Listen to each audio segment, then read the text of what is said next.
طيب استكمالا للفيديو اللي فات، لان طبعا واحد ابن حلال كده عمل مكالمة ففصل الفيديو اصلا. حاليا انا فصلت لك النت. المهم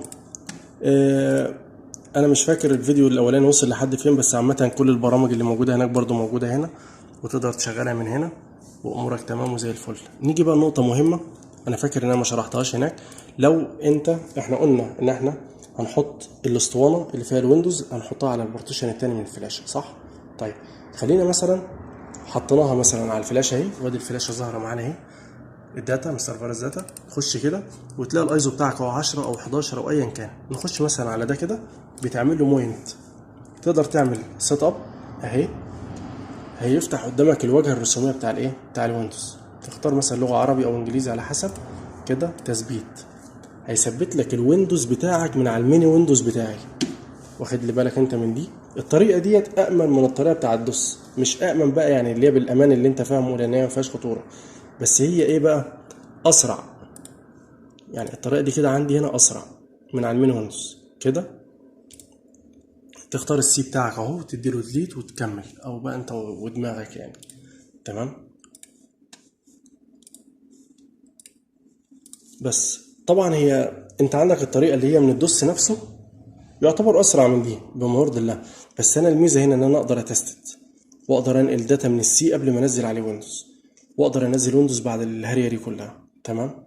فده المقصد يعني ان هي ايه، انا بحب انزل ويندوز من هنا، اثبته من جوه المين ويندوز. طبعا الطريقه سواء ويندوز 10 او ويندوز ال 11 ال 8 تقدر تثبته من على المين ويندوز ده او المين ويندوز التاني. تمام كده يا معلم. طيب خلينا مثلا عايزين نثبته بطريقه تانية. طبعا ده انا شرحتها لك ونسيت اب اهو. تختار السي بتاعك من هنا، وتختار برضو السي برضو بتاعك من هنا كده. سيرش اهيت وادي السي كده، وتقول له سيلكت فولدر. يبقى كده سي هنا وسي هنا اهو. تختار من هنا بقى الايزو انهي مثلا. تعال نشوف الايزو ال 11 كده بتاعنا. فين الايزو ال 11 يا معلم؟ مستر فيروس داتا في هنا تاني. انا فاكر ان في عندي هنا ايوه ادي 10 و11 اهو، صح كده. نخش كده يا باشا، وبعد ما نخش كده بتلاقي هنا كده مكتوب ويندوز 10 برو اهي، ويندوز 11 برو. واخد بالك؟ تختار 11 وتروح عامل ايه العلامه دي، تعلم هنا علامه صح. تمام.